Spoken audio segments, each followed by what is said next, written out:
अहोनी एवढं मोठं टरबूज आणलं होतं ना, मला वाटलं ते आलंच कसं ह्या पिशवीमध्ये आणलं होतं, नाहीतर सगळं रस्त्यावर पडलं असतं म्हणजे घेऊन गेला असतं बघा. आणि केशरी डझन आंबे आणले होते आणि दूध येता येतच ऑर्डर दिली का बरोबर आपोआप घरी येते.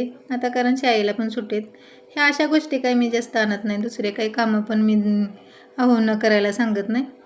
तेही खूप कामं असतात त्यांना आणि नको वाटते. बाकीची सगळी मी कामं करते. मग आता येता येता दूध वगैरे आंबे आणले होते. संध्याकाळी मस्त असा आमरस बनवला. आता गावाकडे गेलतो त्यामुळं काही इथं काही आंबे आणलेच नव्हते. आता बनवायलाच कोण नाही.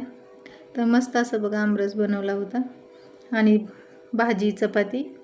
आता मुलांनी कुणीतरी हात वरून ठेवला होता, मी म्हणजे व्हिडिओ घेत होती. तर माझी मुलं किती आगाऊ आहेत माहिती आहे. आता मी सकाळी म्हणजे कार्यक्रमाला गेलते आणि टिफिन तर अहोनी खाल्लाच नाही बघा. आणि सकाळी एक चपाती नाश्त्याला खाऊन जातात.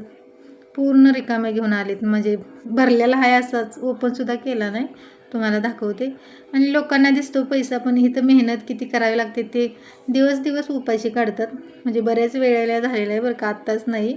हाय असा म्हणजे डबा पूर्ण म्हणजे ओपन केलाच नाही त्यांनी, म्हणजे दिवसभर उपाशी होते. तर मी अगोदर सकाळी भाजी चपाती त्यांना एक खायला लावते. ते नाश्ता करत नाहीत, डायरेक्ट एक चपाती खाल्ली तरी म्हणजे दिवसभर निघते. कधी कधी जेवायला पण त्यांना टाईम भेटत नाही, सर्वे वगैरे असला का. तर सगळं म्हणजे आहे अशी भाजी चपाती घेऊन आलेत. खरंच मग आपल्यालाही खूप वाईट वाटते.